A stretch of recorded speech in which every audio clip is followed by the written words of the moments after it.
welcome to Make Your Own Fun. I'm here with Brenda Tolian. Am I pronouncing that right? Yes. Okay. And she is the author of Blood Mountain, and that's released through Raw Dog Screaming Press, and the co-host of the Brutal Plot podcast, which I listened to a little bit last night. It's pretty great. The burial plot. Burial plot. And it's pretty great. I was really enjoying that. And I saw through the website that you have work through, released through Consumed and Twisted Plot, 101 Proof Horror. So yeah, you've gotten some stuff out there. You're really prolific, it looks like. Well, I'm getting there. It's been it's probably been the last 4 years, I think, something like that, the writing started to slowly kick off, especially doing my work with the Denver Horror Collective in Denver. We have critique groups with that group, and then also the releases of the anthologies and stuff. So I've gotten a lot of opportunities and whatnot through that. And then I did my MFA at Regis University, and that's where I got to work with so many wonderful writers. But the one who really, really was my mentor was Mario Acevedo. I don't know if you're familiar with his work, but he writes just a little bit of everything. But he has this series that has Felix Gomez, a vampire who's Chicano, and just really he does something I can't do well, and he makes his characters kind of funny. I mean, it's like serious, it's vampires and everything, but there's also a sense of humor in it that still eludes me to this day. Well, there's always the next project and the next book to work on for that. But let me take you back in time a little bit and ask you, what drew you to the horror genre, like initially when you were younger? Do you remember any specific book or movie, perhaps, or experience? I had a really interesting upbringing. It was very evangelical Christian. My mom was a missionary, and we traveled around in a bus and with a circus tent and all sorts of stuff like that with a group. And so I wouldn't say I had a lot of exposure to horror. Satanic panic, maybe a little bit, scared of the devil. So I didn't really get into horror, honestly, until I had a story to tell, obviously, with my book that I wanted to tell, and I didn't know how that was going to happen. And I actually, at my MFA, I saw Stephen Graham Jones read, and then I saw Mario read. And that's when it hit me that the story I wanted to tell needed to be done through horror. So really, it's only been in like the last 5 years that I really started to even have exposure. I'm still trying to catch up on movies from the 90s that I wasn't allowed to watch at the time. So I would say for me right now, it's a lot of the Gothic folklore kind of movies that are coming out. Because of a place I lived, I have, I would say, a connection to films like Midsommar. I really like the A24 films a lot. And then, honestly, my dive into horror really started with reading just the catalog of Stephen Graham Jones, and just working through each book. Then I started getting into not only Mario's work, but also Gambino Iglesias's work and how he tells the tale. And then some of those things that you don't really think of as horror, but like Vladimir Nabokov. I know I'm saying that name right after Gambino, and Gambino doesn't particularly like him, but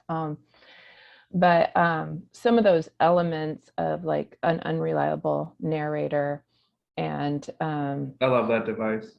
The way that I tell the story in Blood Mountain really comes from Steinbeck's very not read book, Pastures of Heaven. which is a Gothic novel, kind of a composite novel. So it's mini stories that link into one.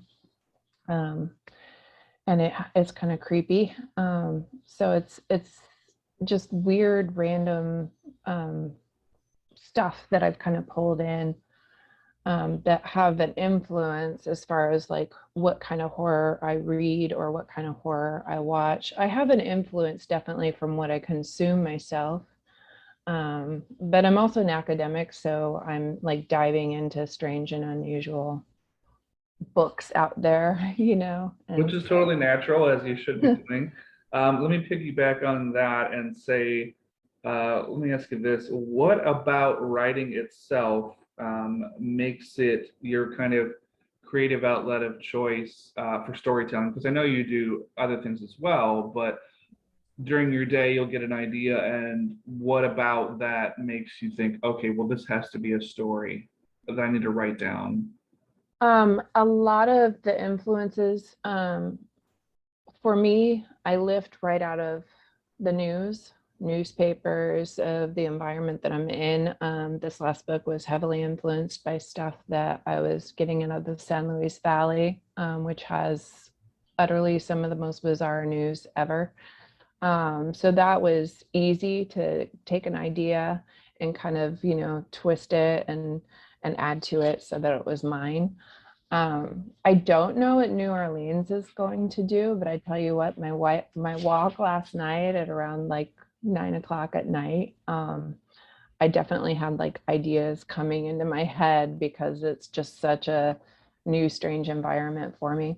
I'm so Um, jealous. I've been in New Orleans and I love it. It's got such a rich history, I mean, not just the French Quarter, but I mhm. mean, everything around there. It's just, it feels so old world as opposed to, I mean, obviously you can go around the corner and then there's a Starbucks or a Burger King or a Best Buy or something, but that just feels really lived in and really taken care of too. Like they really do value their history as a city and as a culture for that area.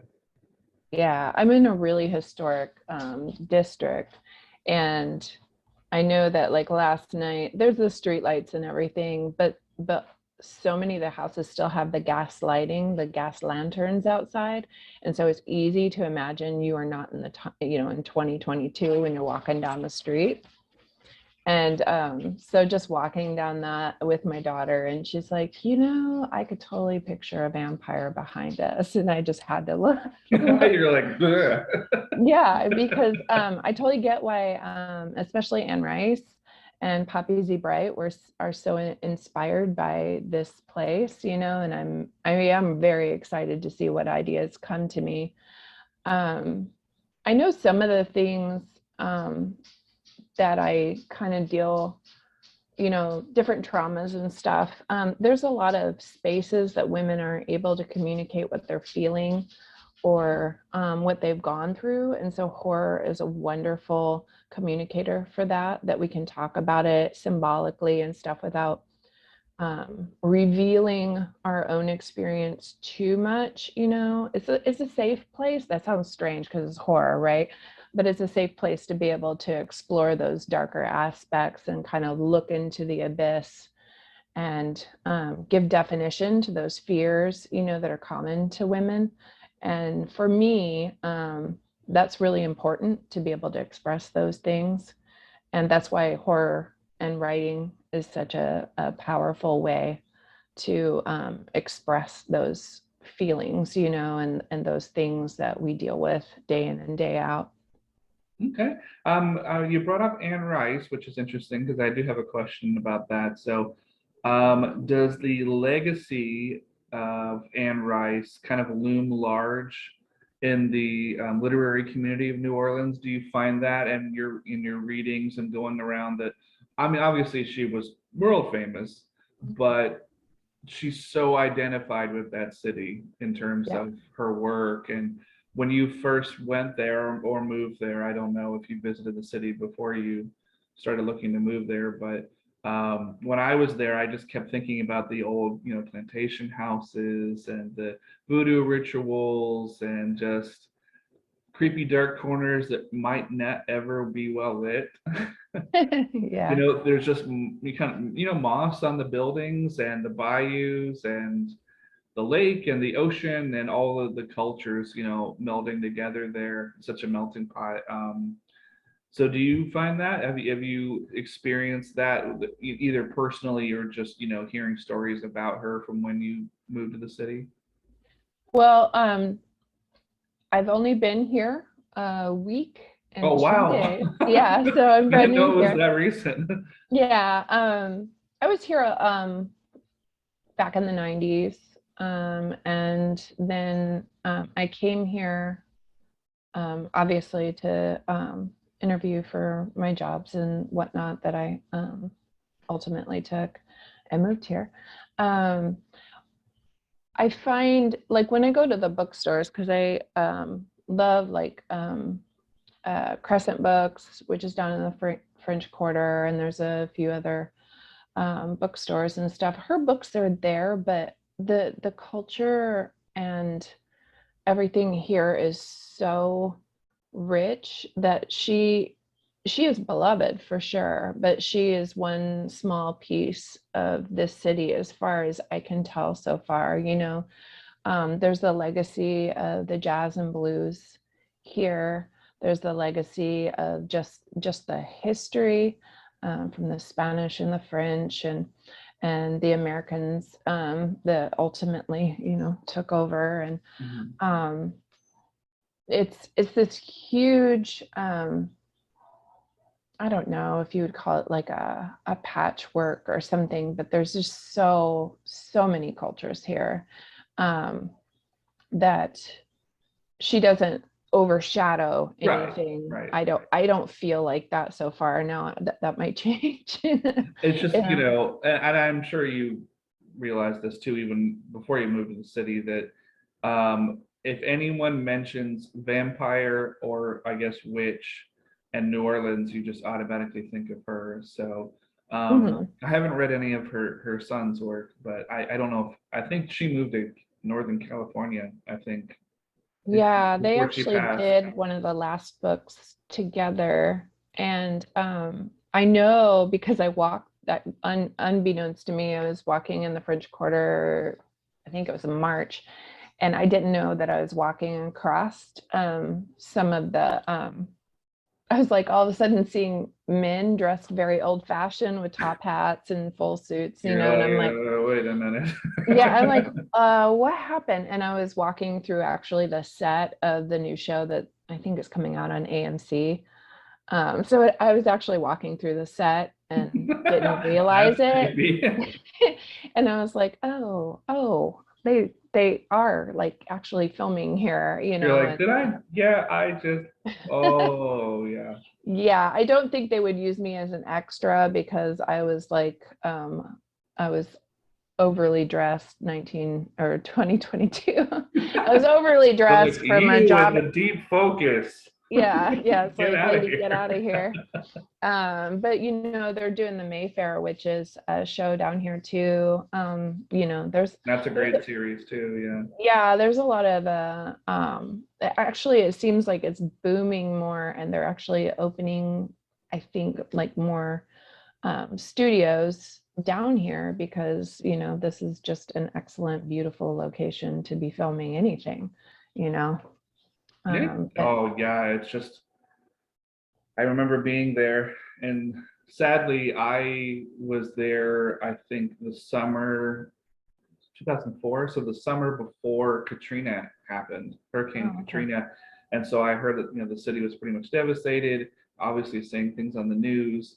And then they totally rebuilt the city, but that's been like a long time ago now. So I'm Yeah. sure it looks, other than the French Quarter, they said, which pretty much wasn't touched. I'm like, how does Mhm. that? All of these old buildings weren't even really, no wind, strong winds touch these buildings. But yeah, I've got to get back to New Orleans. So I guess we'll switch gears here, and I'll ask you. Did the Burial Plot podcast come out of needing an outlet for you and your co-host during lockdown, where it's like you couldn't get out, you couldn't do anything? You thought, well, this is how we can talk to each other and talk to other people?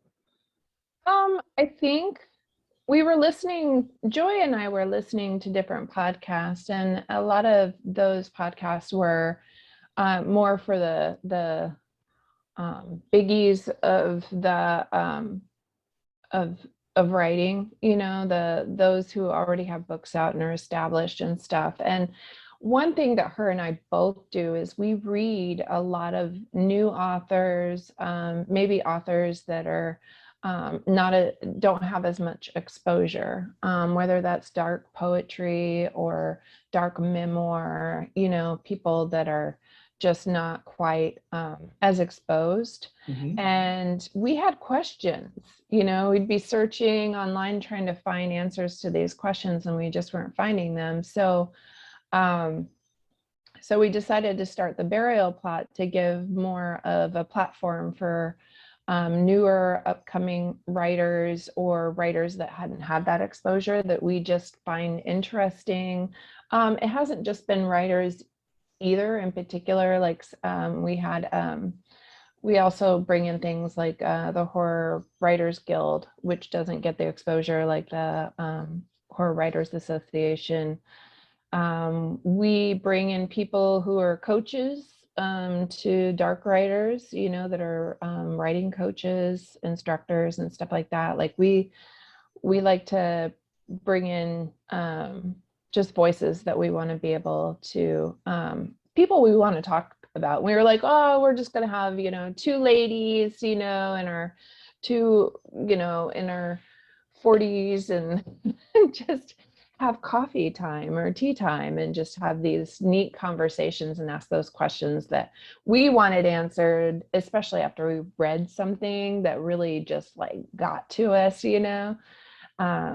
And just be able to ask those questions like, where did you come up with that idea? You know, like you Yeah. seem like such a nice person. Where did that come from? Yeah, I think that I noticed that a lot with not just my own friends, but just people all over the country and I guess the world too, that one of the great things to come out of the lockdown were just people kind of were faced with themselves and they couldn't go to their job and they couldn't do the normal things. So they had to kind of invent new things or look inside themselves or go back to projects that they never thought they'd finish or create new things as modes of expression. And I'm just so happy to see that kind of flourishing. You know, myself too, with this podcast and some other projects that I do. But it's like sometimes you just don't get what you need from other things, you know, movies, television, radio, podcasts. And it's like at a certain point, you just need to create it yourself. If you're not getting something out of the culture, then what's the famous David Bowie quote, which is artists don't follow culture, artists make culture. So, Exactly. Exactly. And you know, some of the people we've had on the show have, you know, gone on and gotten a little bit bigger, not because of our show. It's just exciting that we got to talk to them earlier. I'm thinking of like Hillary Leftwich and, you know, like people that are definitely going to go and they're just going to get bigger and bigger. But we got them in those early days, you know, where you could oh yeah, that's pick their exciting, brain. right? Yeah, yeah. And Especially like if you get them like before like the book comes out and they're just oh like, yeah. well, I wrote this thing and it took me a couple of years and I just felt like I had to do it and I don't know what's going to happen. It's kind of like if any big British band puts out an album and then for whatever reason, sometimes it's the kiss of death is that they compare them to the Beatles Mm. and then they always like shut it down and they say, oh, we just wanted to make a good album because they're so afraid of like, we made one album. What are you trying to do to us, man? I know that happened Yeah. to like Oasis and some other bigger groups where it's just you know they're still kind of like that young kind of like I watched the documentary about not the documentary the dramatization miniseries about the Sex Pistols and one of the Oh, things I forgot was They were so young, Hmm. literally teenagers. Yeah, It I was haven't like seen that one yet. It's on my to watch list, but I the haven't watched it yet. the I don't know the woman. This is how old I felt. Okay, the woman who plays Chrissy Hine is Kyle MacLachlan's daughter, the guy from Twin Peaks. That's his daughter. I'm like, really? Wow. She doesn't look like young, but it's like, ooh. And then the guy from, I can't remember the actor's name from Game of Thrones who plays the manager, Malcolm McLaren. He's so Uh-huh. good. Like when like you just see the wheels turning when he's saying things like, I don't want musicians, I want saboteurs. You're just like ching, ching, ching, hearing the dollar signs. But, well, let me ask you this. So, because I know you moved from the Southwest, right? Yeah. Before New Orleans. So, how do Mhm. you think that the landscape and the people and the culture of the Southwest influenced your writing? Because it had to. I mean, you just immersed in it. So, I'm curious. Well, I did my bachelor's in English at Adams State University in Alamosa. And so I had a wonderful Chicano studies professor, Aaron Abeda, who really in depth um, taught the history of the San Luis Valley where I lived. Um, there's a lot of things in that valley. It's one of the highest occupied by humans full-time mountain valleys. Um, so it gets a lot of sun, it doesn't get a lot of rain. The history goes way back. The Spanish Trail runs through there. You have the Great Sand Dunes, Blanca Peak, the San Juans to the west, the Sangre de Cristos to the east. Um, all of this just goes into that inspiration. My time there, matter of fact, my next novel is still based in the valley because though I've left the Oh, valley, it's still going to be part of you for the rest of your life. yeah, it will always haunt me in very beautiful ways and very devastating ways. It definitely kind of follows a part of my life that was the most challenging for me. Um, so it's always there, like I can recall it, and I don't suspect that imprint will leave my mind for a very long time. Um, it's a strange, like if you look up on YouTube, and I think Vice News actually did a whole segment, because there's, the UFOs and Chupacabra.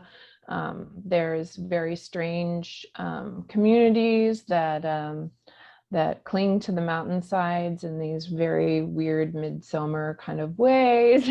you know, But it's that's such fertile territory for writing. Oh my God. I mean, yeah. makes me want to Um, visit it. That's a great compliment to you and to the natural order of that area of the country. Yeah, and then I taught high school in the south of the valley. All of my students were Hispanic, Chicano, some were Navajo, and they have all these rich imaginations and stories, that they would share. That definitely influenced me too. I learned as much from my students as they learned from me, I would think. Um, so there's just a lot of there was just so it was very rich. It was a very rich environment to be able to write in. Um, am I happy that I've moved here now? Yeah, I'm ready for a new experience, a new input from different surroundings and stuff. I suspect that I'll probably, one of my daughters is still working on a master's there. So, and I have friends there. So I'll probably be going back there from time to time and everything. But yeah, I mean, it's a valley that has stories of white people becoming cannibals, and you know, people disappearing, and people still disappeared. I think Up and Vanished season 2 actually has a story of a friend of mine that disappeared and, you know, still hasn't been found. You know, It seems it's really prime for almost like a even a paranormal show or even a true crime podcast, possibly. But it Mhm. kind of reminds me from a lot of things you're talking about. I think it's a series. I don't think it's a mini series. It was just on Amazon Prime called Open Range. Oh, I love, yeah. Is it Outer Range? Oh, Outer Um, Range. You're right. yeah. Oh, I'm thinking the Kevin Costner thing too. yeah. No, I actually watched, I watched that's like my favorite series right now. That was amazing. Yeah, yeah. And it is somewhat like, you know, I'm like watching it and I'm like, Well, I wish I oh. could be in that pitch meeting where it's somebody has to say like, okay, so Yellowstone is really popular right now, but what if it met the X-Files? And a Ah, little bit of Lovecraft maybe. right? Oh yeah. I Yeah, mean, it's got that Lovecraftian thing where it's like the dread. not quite the narrator. I would say the what's the actor's name? The not Brolin, the other family father. Oh, I can't think, but yeah, his, William something. yeah. He's totally a Lovecraftian character because I'm sure you know this from all the H.P. Lovecraft stuff you've probably read that by page 3, I mean, in my opinion, of the average H.P. Lovecraft story, the narrator or the main character is going, "Am I going insane?"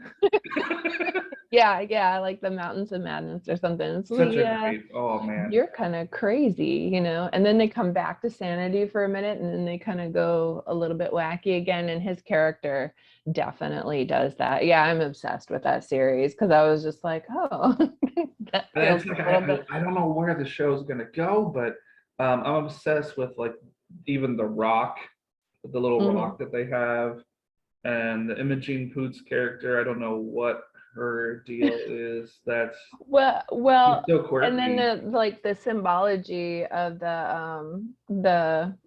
the what do you call it? The brand of the ranch, you know, and she's like seeing it everywhere, you know, and everything. Like I have some ideas about where it's going, but that show has proven to me that I can have some ideas and then they just totally obliterate it. And I'm like, oh my God, they went there.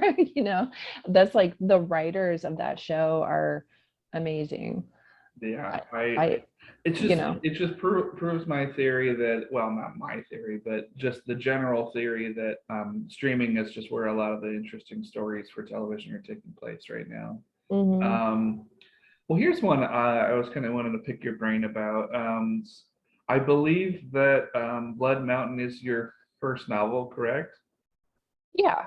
Okay, so what advice would you give to authors who are currently slogging through their first novel writing experience? Because so many people get disenchanted or disheartened or give up or they take a break for a couple of years. And it happens. People have families, they Oh raise yeah. kids, and they come back to, oh, that novel in my trunk in the garage. Should I pull that out and see if it smells like dead fish and try to, finish this thing, Um, the first advice I would give is to read and read widely. Even if you're not writing, you need to be reading, and you not just in the genre you're writing. You need to be reading everything you can get your hands on.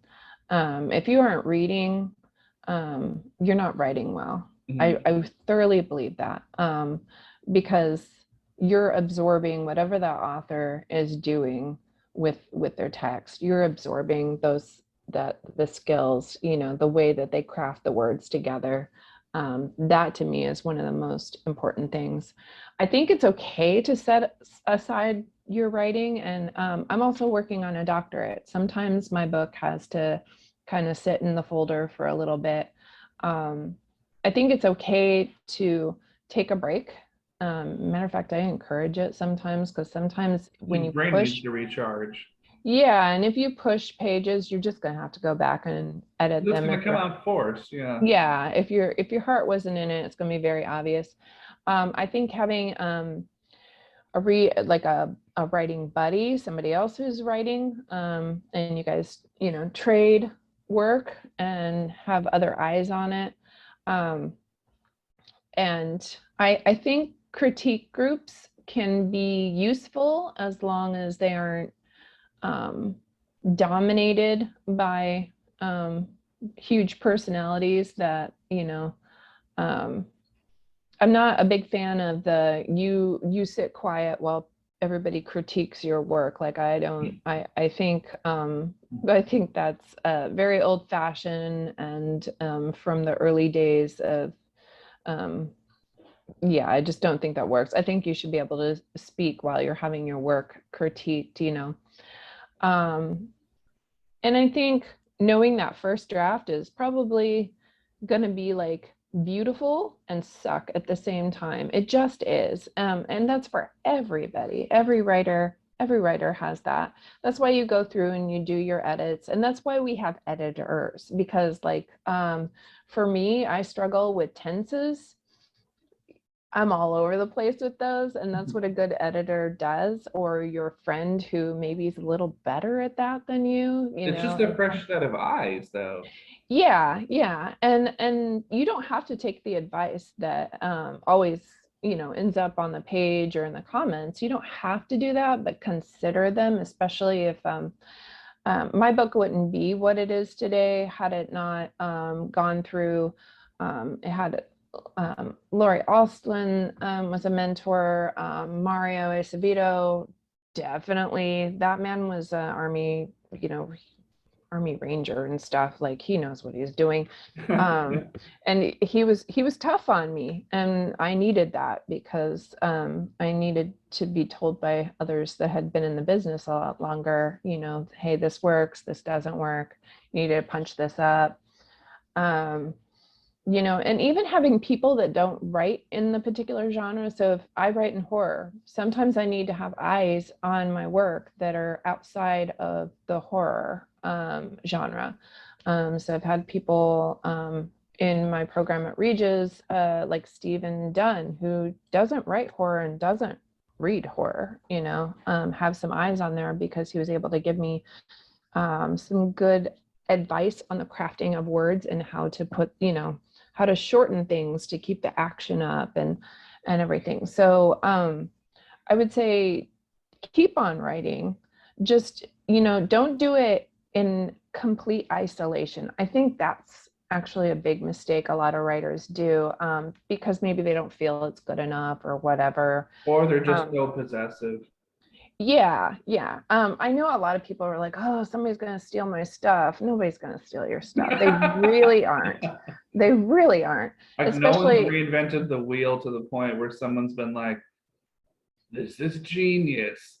yeah, Cha-ching, I'll just walk out with this manuscript. yeah, yeah. Um, well, we're getting a little bit close to the end here, but I thought I had a really fun question for you to kind of wrap things up here, which is what are some of your favorite and least favorite horror tropes? Oh, There's so um, many to choose from. I don't know that I don't know that I have necessarily a least favorite, because I kind of, it's all new to me. So Well, I I'm mean, like if having, you're watching a film or something and the girl or whoever is getting stalked by the killer runs into the house and up the stairs, and you're like, why? I think, well, this is supposed to be fun, but I think, honestly, I love the final girl aspect to anything, but I think the use of, um, I think the use of like violence to to a female body, especially in aspects of like rape and stuff, being told by a male writer's perspective is really getting old with me. Like, this crime happens to women. 1 out of 4 women will experience it. But having men, writing an experience that they don't fully understand is definitely something that's tired to me. Having, gosh, yeah, it's, I'm thinking of like, just the trope of it constantly, the violence happening to the female body is one that's getting tired and old to me. There goes my daughter. She's sneaking. Okay, she can walk through. If you walk I was like, I saw a shadow. I'm like, what's going on? I think for me, what's kind of exciting in the world of horror is definitely people telling stories from their own cultural perspective. I'm thinking of like Mexican Gothic and Stephen Graham Jones. Well, everything he's coming out with lately, but all the good Indians. Is that how we say it? I always get it fumbled in my mind. I find those exciting. Shane Hawk is a new Indigenous writer who's doing really exciting things. I still love reading what Owl Going Back does with like a Crota. Like that's an older book, obviously, but it's one of my favorites because his monster is so freaking scary and